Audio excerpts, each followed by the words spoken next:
Selamat siang teman-teman. Pada sesi kelima ini sebetulnya saya sebagai moderator karena Pak Sugiononya seperti masih sibuk. Jadi pada sesi kelima ini akan saya buka. Assalamualaikum warahmatullahi wabarakatuh. Waalaikumsalam warahmatullahi wabarakatuh. Pada sesi kelima ini kegiatan VCT Jawa Timur 5 Desember 2018 Virtual Coordinator Training akan dibawakan oleh Ibu Dewi Insani MPD dari SMA Negeri 1 Tuban dengan judul Belajar Sains dengan ber-IPL. Nah, host kali ini adalah Bapak Sugiono dari SMAN 1 Ponorogo dan saya Bu Rini Marina dari SMP Negeri 2 Kalipidu sebagai moderator. Nah, pada siang kali ini kegiatan Virtual Coordinator Training akan saya serahkan pada Ibu Dewi Insani MPD. Monggo Bu Dewi. Terima kasih pada Bu Rini. Ya. Assalamualaikum warahmatullahi wabarakatuh.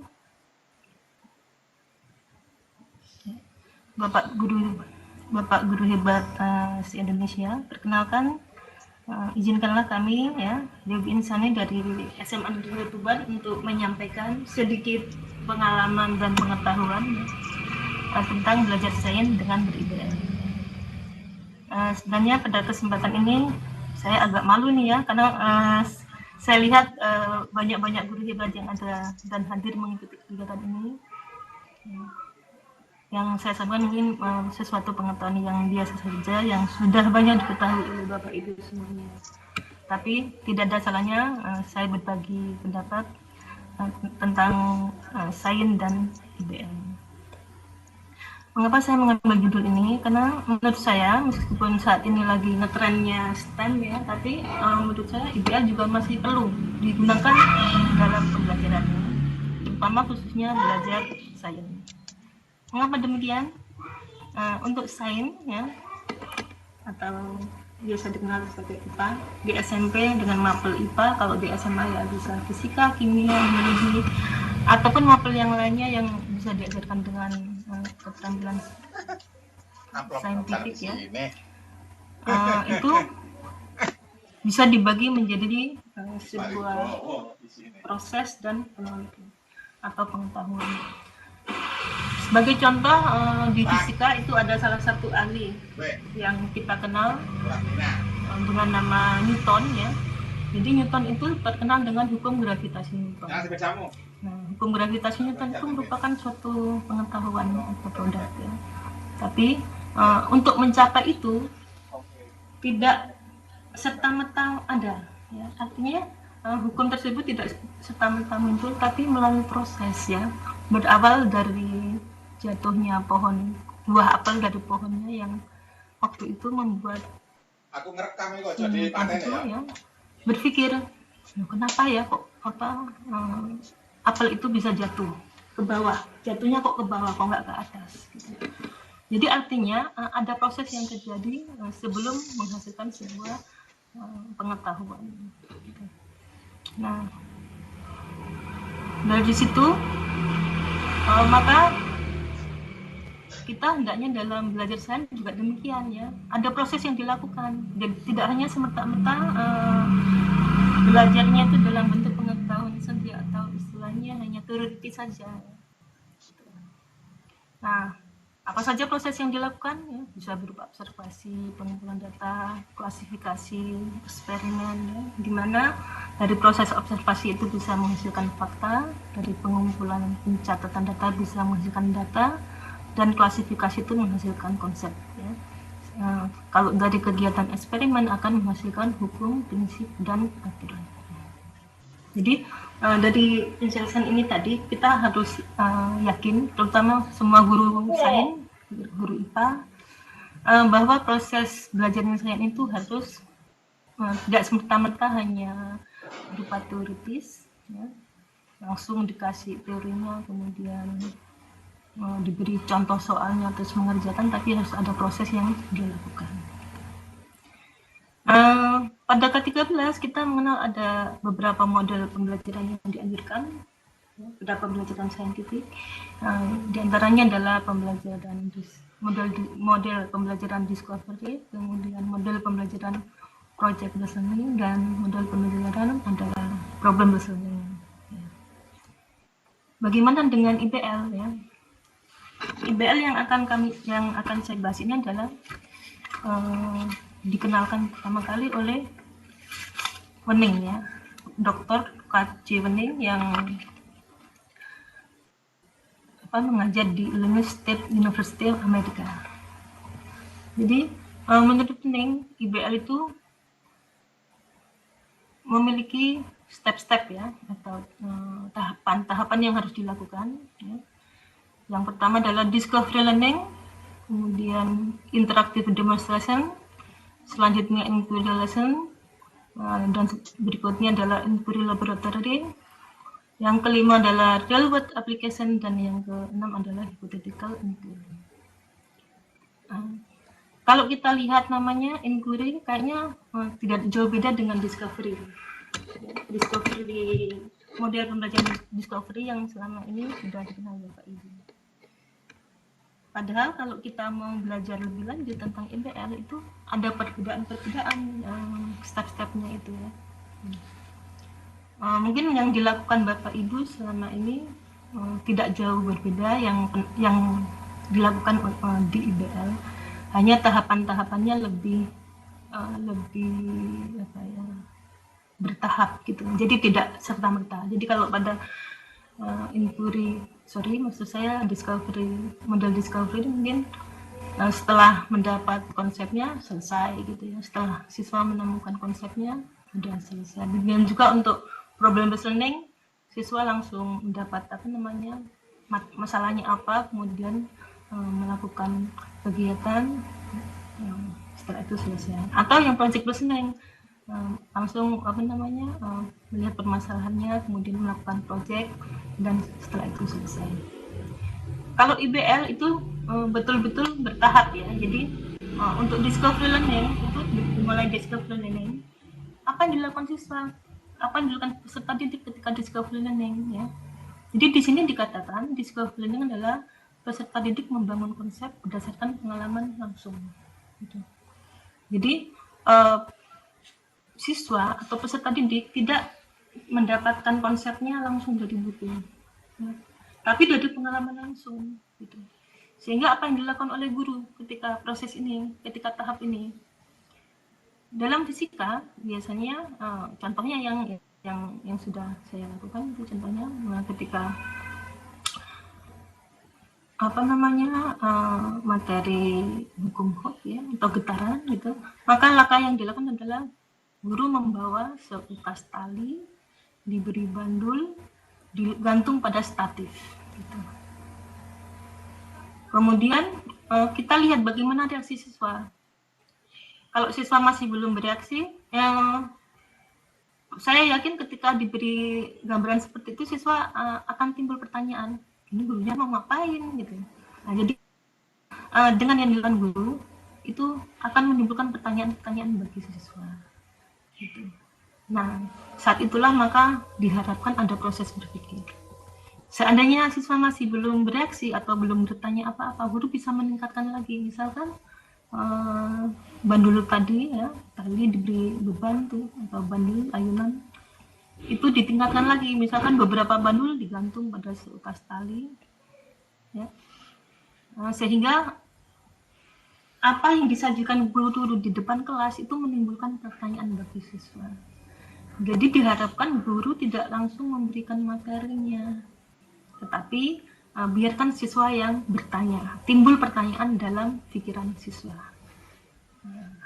Terus apa yang dilakukan guru? Nah, guru mulai menanyakan, ya, bertanya misalkan, coba apa yang kamu perhatikan kalau ada bandul seperti itu. Nah, siswa mulai menjawab. Nah, timbullah diskusi. Diskusi itu adalah tujuannya untuk membangun konsep siswa, sehingga artinya siswa mempunyai pendapat, misalkan, oh, bandul itu kalau ditarik ternyata dia bisa bergerak-gerak atau apa gitu ya. Jadi semacam itu. ya. Nah, kemudian setelah proses discovery learning, siswa sudah mulai ada konsepnya ya. Jadi berarti kita bisa mengamati panjangnya atau waktunya atau apa ya dari banding tersebut. Maka tahapan selanjutnya adalah interaktif demonstrasi. Jadi artinya guru mulai bisa mencoba kan, kalau panjangnya dirubah apa yang terjadi ya, kalau masa diknya dirubah apa yang terjadi ya gitu. Nah, kegiatan ini bisa dilakukan oleh guru, bisa juga dilakukan oleh siswanya. Nah, dari proses itu mencari hubungan antara satu konsep dengan konsep lainnya. Gitu. Jadi dengan demonstrasi yang dilakukan, maka proses berpikir siswa itu akan terjadi. Gitu. Pada tahap yang kedua ini, maka guru melakukannya itu mencari hubungan antara satu konsep dengan konsep yang lain. Jadi seperti tadi, hubungan antara panjang dengan masa, panjang dengan waktu, atau semacam itu ya. Nah, sehingga akhirnya siswa bertanya, ada timbul pemikiran dalam pikiran siswa ya, bahwa kalau ini saya rubah panjang talinya, kira-kira apa yang terjadi? Bagaimana kalau ini masanya saya lupa, apa yang terjadi? Nah, itu adalah yang disebut sebagai prediksi.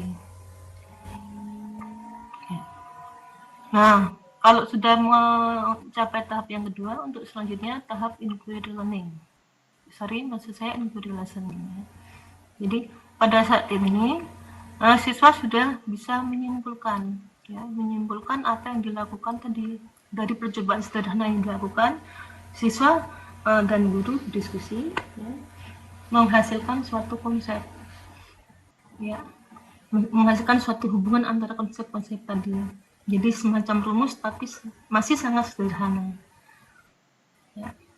Jadi contohnya tadi, ternyata kalau panjangnya ditambah, ternyata waktunya semakin pelan atau semakin cepat. Nah, itu bisa disimpulkan pada inquiry listening. Nah, kalau sudah mencapai tahap itu, maka tahap selanjutnya menurut IBL versi learning itu adalah inquiry laboratory. Jadi saat itu setelah siswa sudah mulai membuat hipotesa. Pada saat ini guru bisa menyediakan LKS kalau memang ini masih pertama kali, atau LKS-nya, atau kalau memang sudah terbiasa, siswa bisa membuat LKS sendiri dengan hipotesa yang dibuat oleh siswa tersebut. Selanjutnya untuk proses yang berikutnya, kalau untuk inquiry laboratory ini, maka hipotesis yang disampaikan oleh siswa dibuktikan di sini, ya, dibuktikan pada saat tahap ini. Nah, nanti dari hasil percobaan yang dilakukan, siswa bisa memutuskan apakah hipotesisnya diterima ataukah ditolak. Gitu. Nah, kemudian tahap yang kelima adalah download aplikasinya. Jadi pada tahap ini peserta didik diberi masalah, fenomena yang berkaitan dengan kehidupan sehari-hari. Contoh misalnya tadi berbicara tentang ayunan, bisa dikaitkan dengan kegiatan yang berkaitan dengan ayunan, misalkan di sirkus itu ada ayunan ya. Nah, itu bagaimana. Jadi artinya di sini peserta didik memecahkan masalah yang berkaitan dengan situasi yang otentik. Atau mungkin bisa juga kalau misalnya di sekitar tempat peserta didik itu ada tempat wisata yang mau dikasih mainan ayunan yang tinggi itu, nah itu bisa juga dijadikan permasalahan. Nah, bagaimana menentukan panjangnya, berapa agar aman dan sebagainya. Ya, dan yang terakhir adalah hypothetical inquiry. Pada proses ini adalah proses yang sangat sudah melebihi kemampuan pada siswa pada standarnya. Jadi pada saat ini siswa menghasilkan hipotesis yang lebih tinggi lagi. Jadi hal yang tidak ditemui di keseharian, tapi dia memikirkannya lebih tinggi lagi. Jadi misalnya ketika tadi berbicara tentang ayunan, siswa bisa membayangkan kalau ayunan ini dibawa ke bulan, kira-kira apa yang terjadi ya? Apakah juga persamaannya sama dengan kejadian di bumi atau bagaimana? Nah, jadi hal-hal yang belum bisa dilakukan di keseharian, tapi siswa sudah bisa membayangkan atau memikirkan kira-kira apa yang terjadi, gitu. Nah, demikian untuk penjelasan saya tentang IBL. Jadi pada pembelajaran ini ada 6 tahap ya, tapi semuanya ini tidak selalu muncul dalam suatu kegiatan pembelajaran. Jadi kalau kita breakdown di sini untuk discovery learning, interaktif demonstration ini mungkin kalau biasanya dilakukan pada model pembelajaran discovery. Kemudian kalau real world ini sudah pada problem based learning, sedangkan hypothetical inquiry ini sudah pada tahap yang project based learning. Kira-kira seperti itu penjelasan dari saya tentang IBL. Untuk kegiatan yang saya lakukan di sini, ini contohnya adalah pada kegiatan GLB, ya. Jadi GLB anak-anak menggunakan kereta di sini. Kemudian ini melakukan pekerjaan sendiri. Terus di sini anak-anak juga menggunakan aplikasi ya. Jadi ketika mengukur kecepatan dari kereta ini, biasanya yang dilakukan adalah menggunakan stopwatch untuk mengukur waktu, ya. Kemudian mengukur jarak. Setelah itu kecepatannya adalah dibagi antara jarak dibagi waktu. Tapi dengan aplikasi ini, ada aplikasi namanya tracker, maka siswa tersebut bisa merubah dari video menjadi suatu hasil grafik, ya, hasil grafik. Nah, seperti ini grafiknya. Gitu. Kembali di sini, jadi ada proses diskusi ya. Jadi tadi pada saat inquiry lesson ada proses diskusi, siswa bisa menyampaikan pendapatnya ditulis di papan tulis ya. Kemudian pada inquiry lesson tadi guru berdiskusi untuk menentukan hubungan. Nah ini hasil hubungannya tadi, hubungan yang diperoleh dari hasil percobaannya. Ya. Terus pada saat interaktif demonstration tadi, demonstrasi laboratorium tadi dilakukan percobaan yang lebih menantang. Jadi pada saat interaktif demonstrasi tadi percobaannya sederhana, tapi pada saat demonstrasi laboratorium itu percobaannya lebih tinggi lagi karena berkaitan dengan hipotesis yang dilakukan oleh siswa. Jadi kalau kita lihat sepintas, maka kegiatan yang dilakukan dalam ber-IBL itu tidak jauh berbeda dengan kegiatan model pembelajaran yang lain. Tapi di sini peran guru dalam memberikan kesempatan proses berpikir pada siswa itu yang penting. Ya. Jadi menurut saya, pengalaman saya dalam ber-IBL, kalau model-model pembelajaran yang lain itu mungkin memberi waktu pada peserta didik kita untuk proses berpikirnya itu yang kadang-kadang terlupakan, atau tahap-tahapannya kadang-kadang melompat-lompat. Tapi pada IBL ini tahapannya harus betul-betul dimulai dari pembentukan konsep, ya,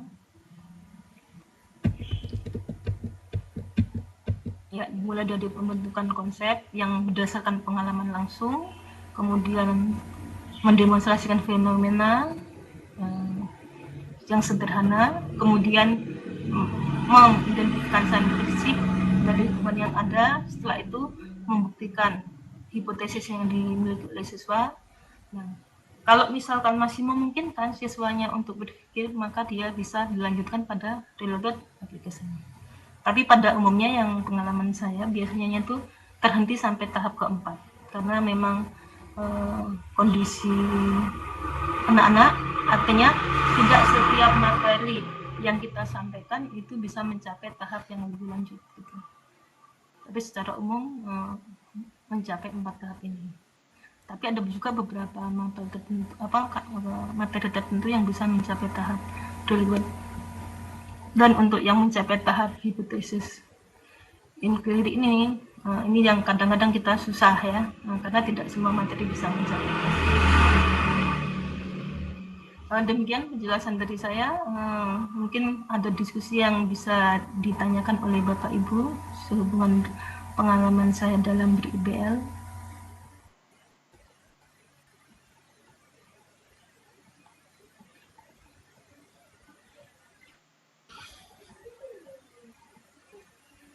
Halo, good evening.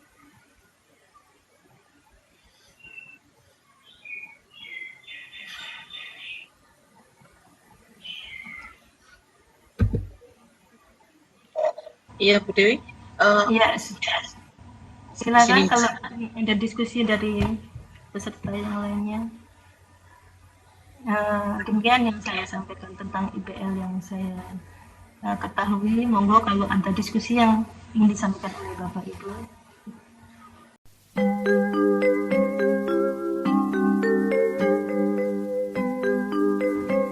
Bapak Ibu silakan untuk bertanya tentang materi yang telah disampaikan oleh Ibu Dewi tentang belajar sains dengan IL.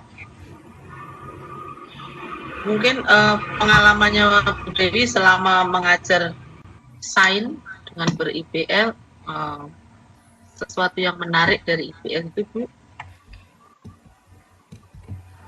Ya, terima kasih Bu Ini.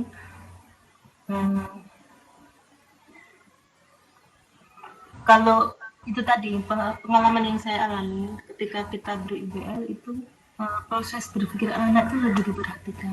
Jadi artinya kadang-kadang kan kalau kita misalkan menggunakan problem listening gitu, konsep atau teori kita berikan itu secara given, misalkan dipelajari di buku ini halaman sekian dan sebagainya gitu. Atau langsung pakai kita menjelaskan misalkan langsung rumusnya ini. Nah, tapi kalau dalam ber-IBL itu harus tahapannya harus lalui dengan itu tadi seperti yang katakan. Jadi kita tidak banyak memberi, sebagai guru kita tidak banyak menerangkan, tetapi lebih banyak memancing siswa untuk bertanya. Dan ketika pertanyaan muncul, maka guru juga tidak langsung menjawab, tapi bisa menggiring siswa lainnya untuk menjawab pertanyaan temannya, gitu.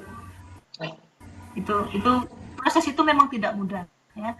13 kita banyak belajar bagaimana waktu menanya itu seringkali salah konsep, yang bertanya gurunya bukan siswanya. Dan pada IBL ini juga gitu, betul. Pada saat IBL ini juga gitu, guru tidak boleh banyak bertanya pertanyaan yang misalnya apa ini, tidak begitu, tapi biarkan anak yang bertanya apa itu Bu. Jadi pertanyaan itu munculnya dari siswa, dan ketika siswa bertanya maka jangan langsung dijawab, tapi bisa dilemparkan ke siswa yang lainnya sehingga proses berpikir itu betul-betul terjadi gitu. Jadi memang ini dituntut kemampuan guru untuk menampilkan atau menunjukkan fenomena-fenomena yang membuat siswa itu tertarik. Gitu. Ini kebetulan saya ada gambarnya saya cari tadi nggak ada. Jadi contohnya tadi pakai bandul tadi Bu ya. Jadi kalau tali digantung gitu, siswa nggak tertarik. Nah, bisa saja beberapa tali yang panjangnya berbeda terus digantung pada satu tali yang panjang. Saya pernah melakukan itu di kelas, ternyata siswa langsung tertarik, langsung Bu apa itu Bu, maksudnya apa, kenapa. Nah, proses berpikir itulah yang kadang-kadang tidak kita perhatikan pada model pembelajaran yang lain. Begitu Bu. Ini ada beberapa pertanyaan Bu. Thank you. Enggak, silakan. Iya, salam Bunda Dewi dari Ibu Hidmi. Pertanyaannya adalah dalam RPP yang kita buat berarti itu harus mencantumkan 6 langkah IBL ya Bu. Jika pada tahapan inquiry laboratory hasil yang ditulis tidak mampu menjawab hipotesis yang sudah mereka buat, bagaimana solusinya? Jadi solusi yang diharapkan untuk ini pada RPP itu loh. Harus dicantumkan. Pertanyaan pertama adalah apakah harus mencantumkan ke 6 langkah IPL. Kemudian jika pada tahap inquiry laboratori hasil yang diperoleh siswa tidak mampu menjawab hipotesis yang sudah dibuat, bagaimana solusinya? Itu Bu, monggo dijawab. Oke, terima kasih untuk Ibu Hidmi. Ya, salam kembali. Bagaimanakah untuk RPP yang kita buat? Untuk tadi sudah saya jelaskan bahwa tidak semua materi ke 6 langkah itu bisa kita lakukan. Nah, kalau misalnya menurut Ibu itu bisa dilakukan semua, ya berarti semuanya bisa dicantumkan di RPP-nya. Nah, memang untuk EBL ini belum semua sekolah menggunakan, dan mungkin juga tidak semua pengawas tahu, karena ini yang saya memperolehnya dari program P4TK tahun 2017 ini, 2017 yang lalu, bahwa itu mengenalkan EBL ini gitu.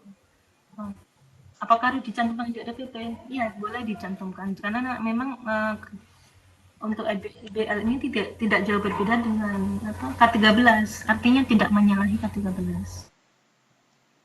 Ya.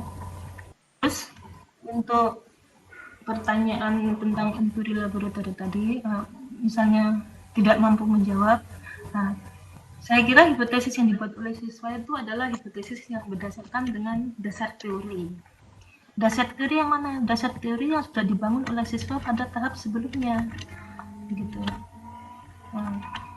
Saya kira juga kalau kalau dari hasil percobaan itu selalu ada jawaban dari hipotesis. Mungkin hipotesisnya jawabannya tidak selalu iya, tidak selalu sesuai dengan hipotesis. Nah itu.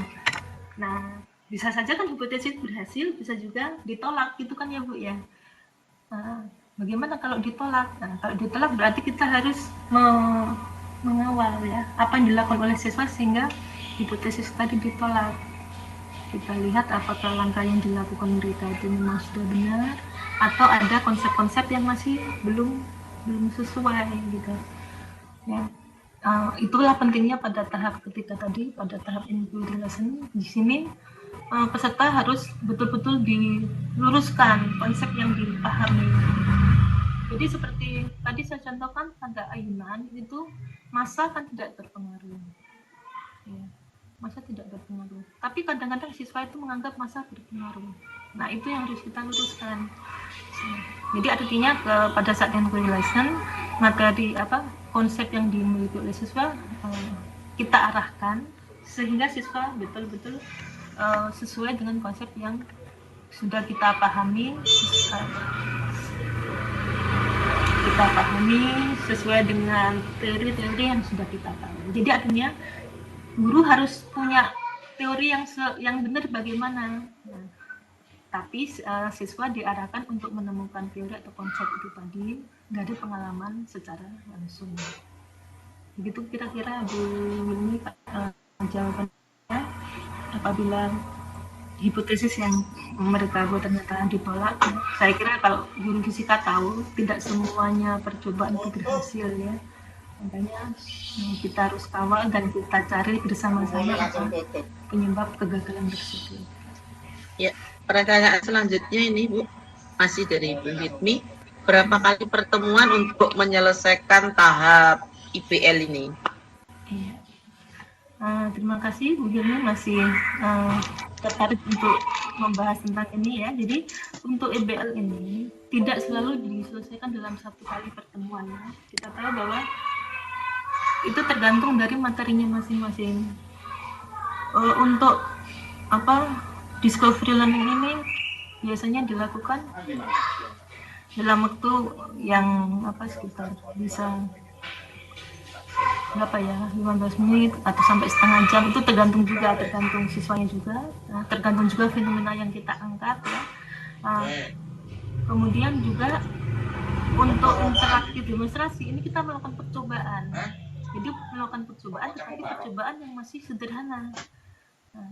yang masih kan tadi pada awal siswa belum punya konsep yang benar, jadi konsepnya itu masih campur ya, antara yang siswa dan tidak itu masih tercampur. Nah, pada saat interaktif demonstrasi inilah membuktikan konsepnya mana yang benar dan tidak gitu. Jadi misalnya tadi di awal konsep siswa bahwa massa itu berpengaruh pada ayunan. Nah, ketika interaktif demonstrasi itu pembuktian itu ada, oh ternyata massa nggak berpengaruh. Nah itu di interaktif demonstrasi. Jadi dalam satu materi itu kita bisa melakukan 2 kali percobaan, 2 kali kegiatan di laboratorium. Nah, yang pertama adalah interaktif demonstrasi, kedua adalah inquiry di laboratorium. Dan itu membutuhkan waktu yang tidak sedikit. Sehingga seringkali untuk tahapan 1, 2 ya, ini bisa satu pertemuan, bahkan kalau misalnya kalau waktunya memungkinkan bisa sampai tahap 3. Tapi ini sangat jarang sekali ya, karena bagaimana guru memanage waktu itu juga penting ya, karena kadang-kadang kalau kegiatan interaktif demonstrasi ini sangat menarik, itu siswa kadang lupa diri ya. Gitu. Seperti contohnya waktu saya menggunakan GLB itu, alat yang dipakai adalah mobil mainan. Nah itu anak-anak lebih tertarik untuk bermain-main daripada melakukan kegiatan demonstrasi kegiatan eksperimennya atau percobaannya. Nah akhirnya waktunya habis. Nah kalau seperti itu bagaimana yang dilakukan guru? Ya nggak apa-apa ya. Tapi untuk pertemuan berikutnya harus lebih dimanage waktunya. Gitu. Jadi artinya dalam tahapan ini tidak selalu hanya diselesaikan dalam 1 kali pertemuan. Itu mungkin saja terjadi kalau mungkin satu pertemuan itu 4 jam langsung Bu ya. Jadi bisa saja di sekolah Ibu satu pertemuan fisika itu bisa langsung 4 jam. Bisa dimulai dari tahap pertama sampai tahap keempat atau bahkan tahap kelima dilakukan dalam 1 kali pertemuan. Tapi itu jarang sekali karena di beberapa sekolah itu satu pertemuan itu 2 jam pelajaran. Begitu Ibu untuk jawaban saya tentang ini. Pertanyaan selanjutnya dari Bapak Johan, IPL dimulai dari negara mana dan tahun berapa? Nah, ini. Jadi dimulai tahun berapa, dari negara mana? Saya kalau ditanya tentang tahun ini atau Pak Johan mungkin ini nyata saya kelihatannya udah tahu jawabannya apa ya ini. Mungkin Pak Johan bisa membantu saya nih. Padahal Pak Johan itu andal. Nah iya, saya ini kalau masalah hafalan itu terus terang itu agak kurang. Jadi yang saya tahu IPL ini memang dikenalkan oleh UNIN ya. Kalau dilihat literasinya itu ada yang tahun 2005, ada 2012 gitu. Jadi artinya sekitar saat itu sebenarnya sudah dikenalkan gitu. Hanya mungkin saya menerimanya baru 2 tahun ini. Mempraktekannya di sekolah baru 2 tahun ini. Padahal sebenarnya itu sudah dikenal di negara lain. Gitu Bapak.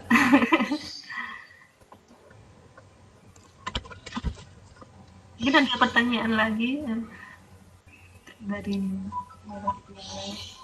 Oke. Kata Bu Hidmi tadi udah jelas dan udah dipahami. Terima kasih Bu. Kalau menurut saya IPL itu mungkin bisa dibawakan seperti ini loh Bu. Sama dengan bagaimana siswa itu intinya itu nanti pada ke-4C tadi lagi. Oh iya, ya itu pasti Bu ya. Kalau 4C itu pasti muncul Bu, karena di sini kan siswa diajak berpikir. Jadi akan timbul kreativitas mereka, critical thinking mereka. Kemudian siswa juga melakukan kegiatan. Mungkin ketika diberi mainan, maksudnya mobil mainan itu siswa hanya dipakai mainan itu ada metode yang kurang menarik mungkin, sehingga siswa hanya dipakai mainan, tertarik pada mainan saja gitu loh. Mungkin jika diberi benar diberi sebuah benda yang berbeda, benar mainan tetapi berbeda. Yang satu mobil begini, yang satu mobil begini, maka dia akan mengamati kalau menurut saya. Ya. Ini hanya ide Ya, saya betul. saja. Ya, terima kasih Ibu. Terima Jadi kasih, mobilnya Ibu. gini umpamanya dikasih mobil-mobilan dibuat 7 kelompok. Nah, dari 7 kelompok itu diberi mobil yang berbeda. Pasti mereka akan mengamati. Tapi kalau mobilnya sama, pasti mereka akan membuat mainan balap-balapan bisa. Gini Bu, untuk mobil mainan tadi itu bukan sembarang mobil mainan Bu. Oh gitu. Gini, benda yang kita pakai adalah benda yang mempunyai kecepatan tetap. Nah, salah satu benda yang seperti itu adalah mobil mainan yang pakai baterai karena kecepatannya relatif konstan. Sama, iya. Sama gitu. Nah, kebetulan alat yang kami pakai adalah mobil mainan. Dan itu kita buat ada 2 macam, satunya lebih cepat daripada mobil satunya. Jadi ada 2 mobil gitu Bu ceritanya. Kurang variasi paling Bu. Nah, namanya anak Bu ya. Kalau ada sesuatu yang baru kan mereka selama ini kan fisika itu lebih terkenal lebih dikenal sebagai pelajaran yang susah, serius. Jadi ketika ada kesempatan untuk melakukan percobaan, ketika diberi kesempatan untuk seperti ada benda, oh ini mobil mainan nih, jadi mereka kadang-kadang itu lupa diri, lebih banyak dibuat mainan gitu. Makanya kontrol guru itu penting sekali. Untuk IBL ini kalau kalau saya pelajari itu pada tahap yang membuat tadi itu kan sudah tahap yang dibuat sama hypothetical inquiry, dan itu yang selama ini kita kenal dengan STEM. Jadi saya berpikir itu antara IBL sama STEM yang saya pelajari itu ada kaitannya. Artinya sebelum kita melakukan STEM itu sebaiknya konsepnya dilakukan dengan IBL dulu. Nah, ini saya lakukan ketika di STEM yang saya pelajari itu ada proyek membuat perwarupa layar, perahu layar itu. Nah, untuk mencapai itu siswa harus menguasai hukum Archimedes. Akhirnya apa yang saya lakukan? Sebelum saya masuk ke pembelajaran berbasis STEM yang membuat perwarupa itu, anak-anak saya lakukan IBL untuk hukum Archimedes gitu. Yang melalui konsep yang saya lakukan waktu itu adalah memasukkan kayu ke dalam air gitu, terus siswa mengamati, terus dan seterusnya. Jadi prosesnya ini saya lakukan dengan IBL dulu sehingga anak-anak betul-betul menguasai konsep tentang Archimedes, baru masuk ke STEM-nya membuat perwarupa perahu layar gitu. Jadi menurut saya IBL ini tidak harus dihilangkan, tapi tetap dipakai, tetap digunakan, karena meskipun saat ini yang lagi ngetren itu adalah model pembelajaran berbasis STEM, tapi untuk menuju ke STEM itu IBL tetap bisa dilakukan untuk memahamkan konsepnya gitu. Nah, caranya mungkin ya macam-macam tadi Bu ya. Yeah. Bagaimana kreativitas kita. Jadi seperti tadi kemarin itu juga untuk salah satu cara ya Bu ya, cara itu ada teman saya itu yang menunjukkan caranya itu, dia ngambil plastik Bu, plastik diisi air, ya pasti diisi air. Nah anak-anak mesti kan kaget ya, waktu itu bukan anak-anak sih, di depan guru-guru, jadi itu pada saat disimulasi di guru-guru fisika. Guru-guru fisika kan semuanya kan sudah paham konsep, sehingga mereka ketika dikasih ayunan tidak tertarik. Akhirnya teman saya tidak kurang akal, dia ambil plastik diisi air gitu. Semuanya sudah mulai melirik-lirik gitu, mau ngapain bapak ini gitu. Setelah itu ambil pensil Bu, ditusukkan ke dalam plastik tadi yang berisi air tadi. Dengan bocor? Tidak bocor itu, tidak bocor. Nah sudah mulai saat itu mulai tertarik, terus ada nyoba dan juga tidak bocor. Jadi artinya ketika siswa tidak tertarik, kita cari inovasi, betul. Jadi inovasi yang membuat mereka tertarik untuk mempelajari konsep itu secara langsung gitu. Iya. Itu tantangan kita sebagai guru sains Bu. Gitu. Tidak hanya sains Bu, semua guru, betul, semua mapel, semua guru mapel itu wajib bagaimana membuat siswa itu Inovasi. tertarik ya. Iya betul. Kemarin saya LDKS itu saya ajak ke Tuban. Oh, di teman mana? Iya, di mangrove. Nah, Oh iya betul. di mangrove itu kan anak-anak bisa belajar. Di Iya, situ betul. banyak air laut, jadi Iya, betul. mereka bisa belajar bagaimana air laut, air asin dirubah menjadi air tawar. Bagaimana di situ kan ada proses-proses berpikirnya. Mungkin nggak air laut itu, air asin itu diubah menjadi air tawar. Bagaimana prosesnya? Di situ kan mereka akan mencari data bagaimana kan ada diskusi, ada ini ya. Kemudian di situ ada banyak sekali pohon-pohon mangrove apa. Iya. Ya, di situ kan akhirnya kan banyak proses pembelajaran yang berbasis lingkungan gitu loh. Iya betul sekali. Jadi juga LDKS sekalian mengenalkan pembelajaran STEM itu pada lingkungan. Itu kemarin. Iya betul. Sama Pak Yohan juga itu.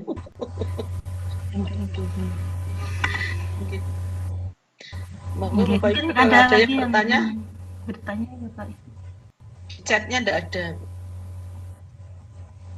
Chatnya sudah habis. Ya, ini sampai jam 15.00. Masih ada waktu 15 menit.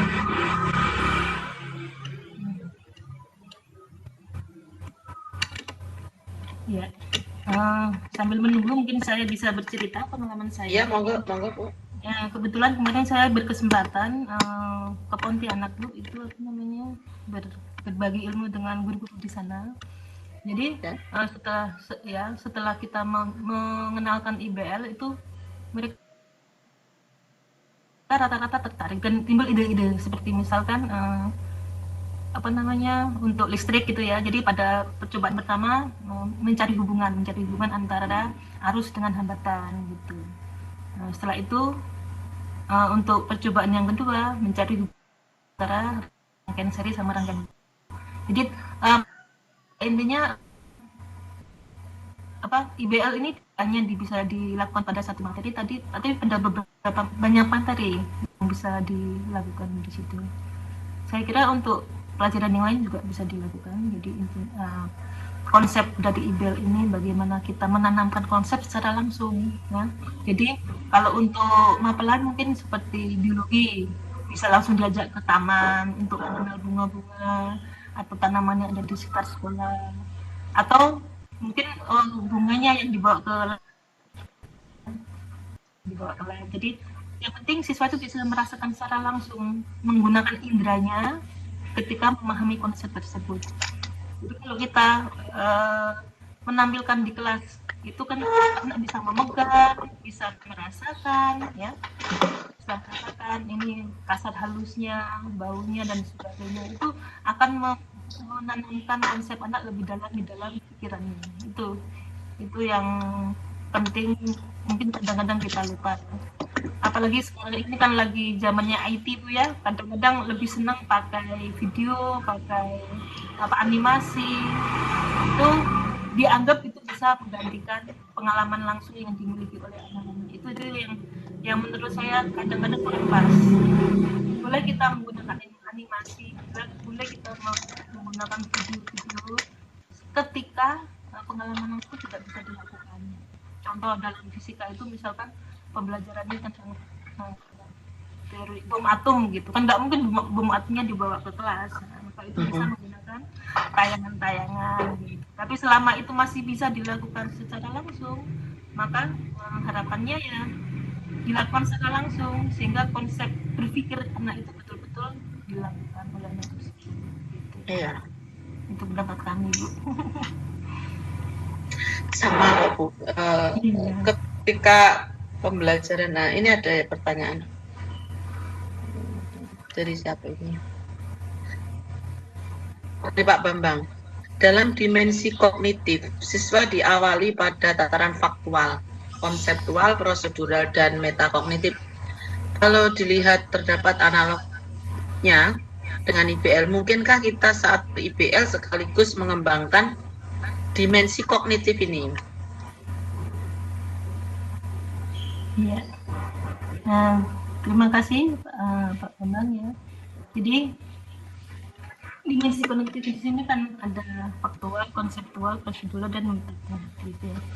Kalau kita kaji ulang tadi tentang tahapan-tahapan yang dilakukan, tentunya semua atau keempat dimensi ini sudah tertuang ya. Jadi faktualnya bagaimana fakta-fakta yang dipelajari oleh siswa ya ketika dia di tahap discovery learning tadi, mereka melihat fakta-fakta yang ada,